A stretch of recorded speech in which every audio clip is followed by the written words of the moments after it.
Hi everyone, hello. Welcome back to my YouTube channel. Welcome back. The reason why I say welcome back is because I didn't know if I was going to be making a video again.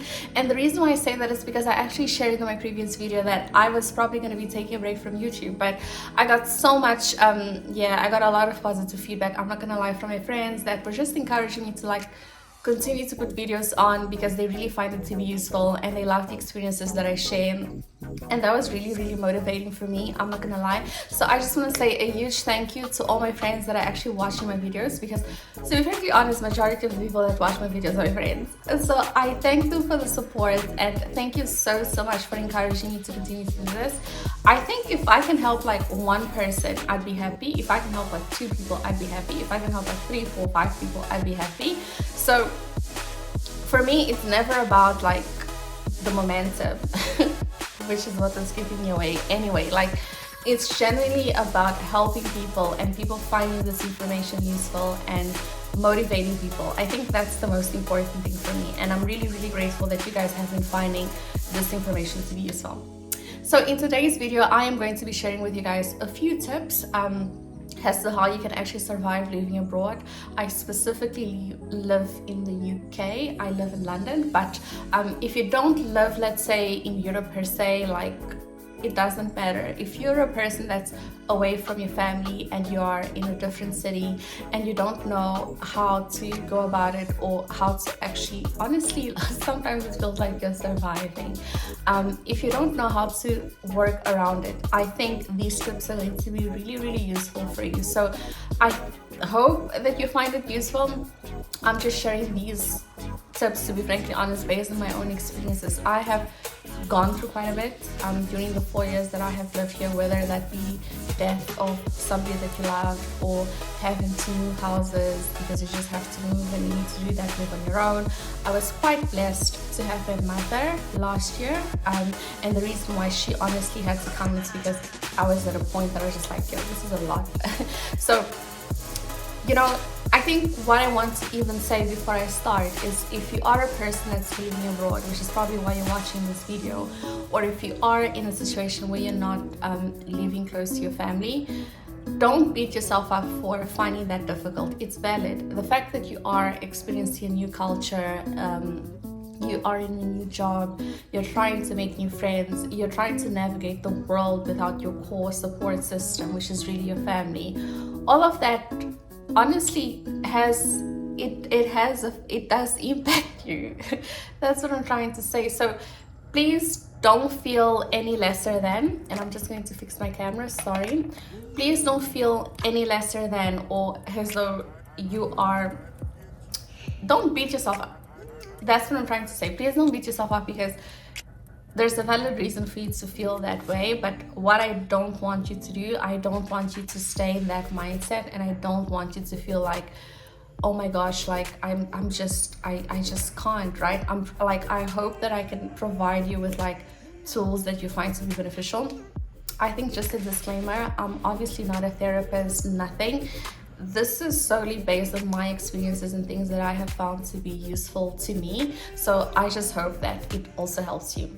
So if I just start with the actual video and the tips that I have written down, the first thing that I would say is, if you are finding yourself living away from your family and in a different city, it's very important for you to be surrounded by people that will support you. And this is where friends come into play. But when I say friends, I always say quality over quantity, right? It's very important for you to get to know yourself. It's very important for you to get to know yourself and for you to figure out what's important for you, so that you can surround yourself with people that really are aligned to your core values and your beliefs. Because you equally don't want to find yourself hanging out with people that are just perhaps not the right people for you, or that might just make you feel drained, or that will cause you to do things that you maybe shouldn't be doing, and you're just hanging out with them because you don't want to be alone.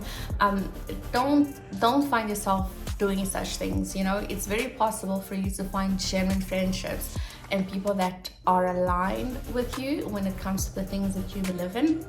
But I think for you to get to that point, I think my second point comes it's really handy. You need to know yourself, and I always say that you need to know what you are about, what you like, what you don't like, and the things that you love.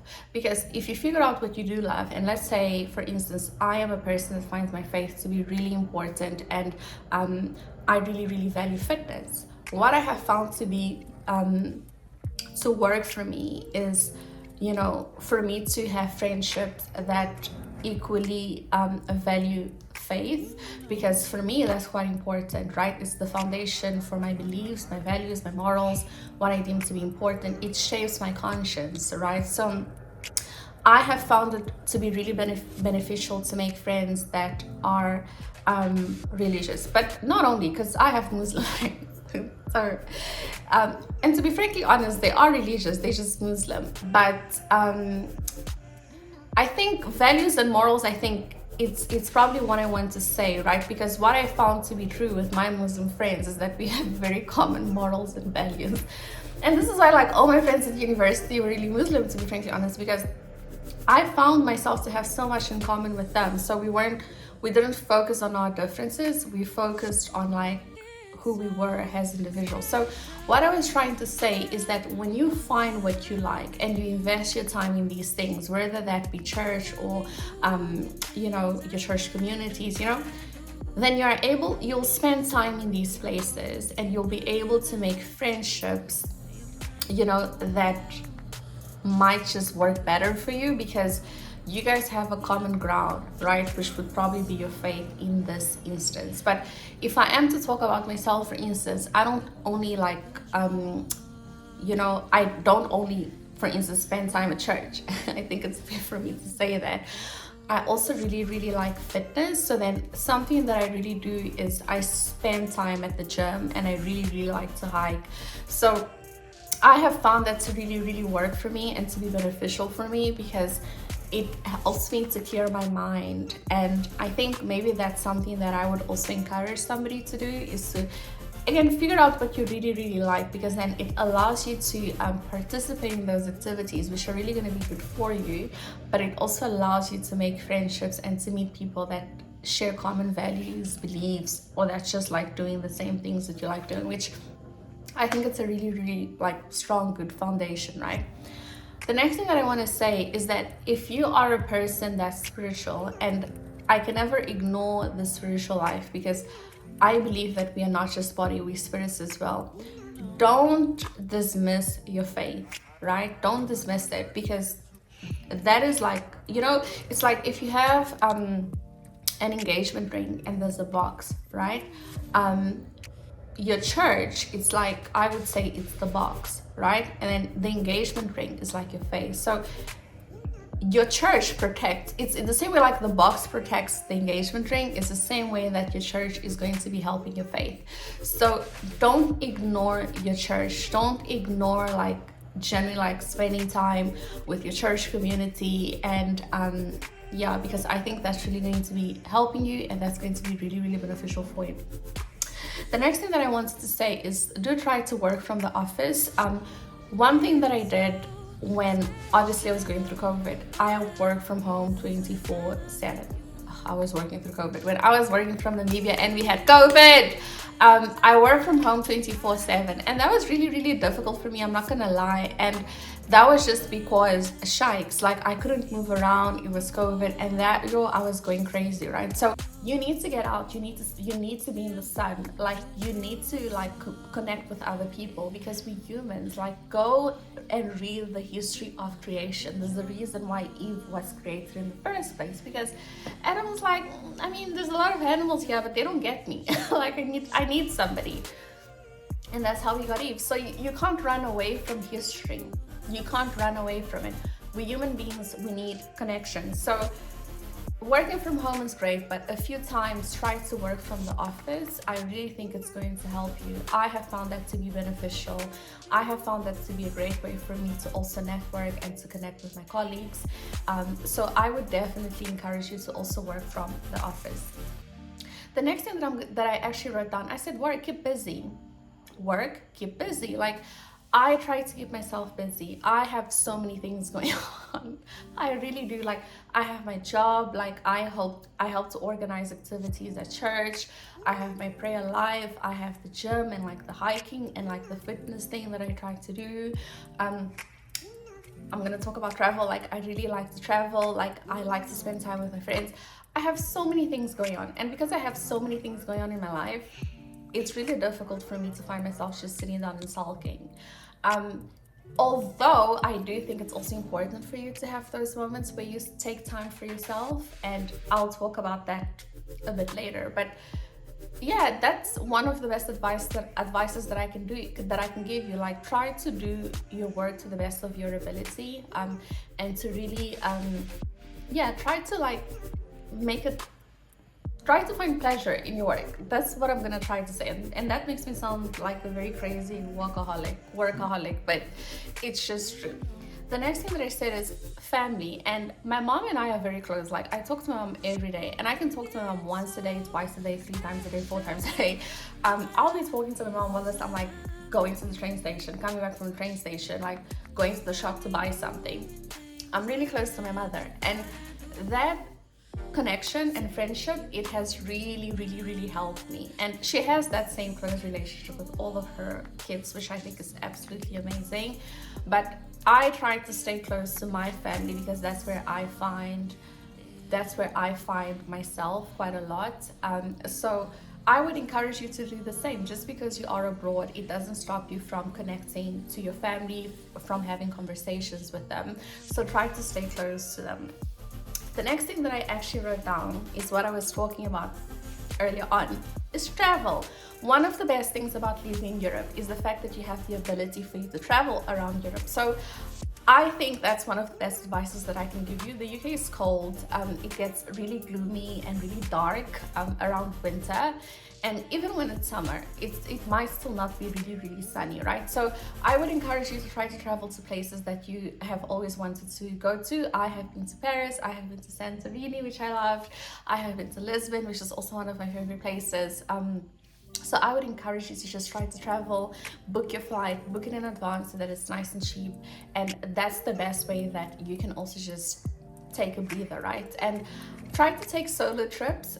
I actually had just told you that I was going to talk you through, you know, how important it is for you to also spend some time by yourself and for you to just, you know, breathe a bit.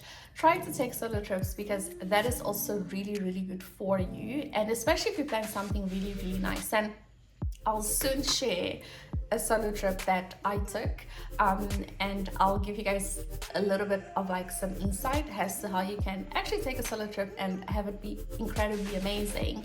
So that's what I would encourage you to do, is take about 3-4 days just for you, whether that means go to Lisbon, be in a spa, or go to Greece and be in a beach. Take your book, take your like wine, just wusa. If that's what it means, that it gives you peace, that's completely okay. One of the other things that I have started to do is reading a lot of self-help books, and that's what we call them, self-help books, and they're really good. Like, one of the books that I have read is How to Let Things Go, and that was really good. And then the other one was like, I forgot the name. Sorry, but I'll try to put it in the description so that you guys actually know. And I have found these books to be really good for me. So invest in like things that when you read, it makes you feel like alive. So please try to do that. That would probably be my next step for you. Try to invest in really good books, because I think that can be a way for you to actually detox. We have a tendency to spend a lot of time on Instagram and social media. I've actually deleted my Instagram, like the app. So if you see me on Instagram, I'm actually not there. We spend a lot of time on Instagram, and what you don't understand is that it's draining you, because you are inhaling a lot of like information that is just irrelevant. So what I would actually encourage you is, instead of spending that time like on Instagram, try to read a book, try to watch a documentary that's really healthy for you. Try to stay away from like reading the whole news article, which I tended to do quite a lot as well, because that can really make you feel more anxious. Try to just read the main headlines if you just can, because a lot of negativity also can impact you. So these are like things that I have implemented while I was living abroad to try to keep my mental health and my emotional state in check. So I hope that that works for you. The next thing that I actually said is, please try to stay away from relationships that may not be good for you. And like I said before, and that goes with my very first point, you will know when you hang out with people, you will always know. Your intuition is not going to lie to you. So follow that feeling and try to genuinely invest in hanging out with people that are going to be good for you and that are basically encouraging you to be the best version of yourself. The next thing that I said is, please go out for walks. Please don't lock yourself in the house. I don't think it's a tendency for people that are actually from here, but it can be a very common African tendency. And the reason why I say this is because, for instance, when I used to live in South Africa, I did not used to live in my house because walks was not a thing. I'm not trying to get robbed in Centurion, which is where I used to live before. I'm not trying to get robbed in Johannesburg, which is where I also used to live before. I'm not trying to get robbed. So I would just lock myself in the house, and taking my dogs for walks was too tedious. So yeah, I also didn't trust them to save me if we're getting robbed. So I just didn't go out for walks. And that's a habit that I still carry. And that's why I would like to encourage you to, if you're living in Europe, or if you are living in a really safe country, like when I was in Namibia, it was really, really safe. Well, safer in comparison to South Africa or Angola. But yeah, try to go out for walks because I think it's actually going to be really, really good for you. And the other thing that I also said is, live your everyday like it's your present. And I say my everyday is my present. That's, for me, this is the best that life is going to be, my today, right? So try to incorporate things that are going to make you feel really, really good. It's like when I go and I grab a coffee from like my favorite coffee shop, or I go to Waterstones and I grab like this really, really nice book that I'm like super excited to be reading. Or, when I do these little things for myself, it just makes me feel like rejuvenated. It makes me feel alive. It makes me feel like, I feel great. But I think, if I am to summarize it, it's really just about you figuring out what really works for you and what makes you happy. And for me, it's been my faith. Christ is my foundation, okay? And that has really like set the tone to everything in my life. Like that has really set the tone to everything in my life. And even the Bible, like a lot of things that I tell you guys about, like friendships, like travel, who you need to be traveling with, who you shouldn't be traveling with, like all of these things, it's in the Bible. It's in the Bible. So take some time to genuinely like read the Bible if you can, and maybe don't start with the Old Testament, maybe start with the New Testament. If you haven't read your Bible for a really, really long time, I think that's a really beautiful way for you to get to know Christ and just how much he loves you and how much he doesn't like expect you to be perfect, and how your imperfections, for as long as you're trying every single day to be the best version that you possibly can be, just makes you human. And God will always love you. He created you, he's always going to love you. But loving somebody doesn't equate to tolerance. So I think it's equally important for us to be really proactive in our faith and to be trying to do the right thing and to be trying to stay away from sin. No matter how painful not painful, it's never painful for you to walk away from sin. It really saves you in the long run. But I speak from experience. Sometimes making that decision in the moment, it felt really painful. I felt really sad. But it's painful in the moment, but in the long run, you're gonna be like, oh Jesus, thank you. So faith has been my foundation. So I'm really sorry for for the homily at the end of all of this. But if I were to encourage somebody, I would say, not invest. It sounds like the wrong word to be using, but like try to genuinely nurture your faith. I think that's the right word, okay? So yeah, that was my video, and these are my main tips as to how I would say you can survive London. If you have any comments or any questions, please drop them down below in the comments, in the chat, and thank you for watching. Bye.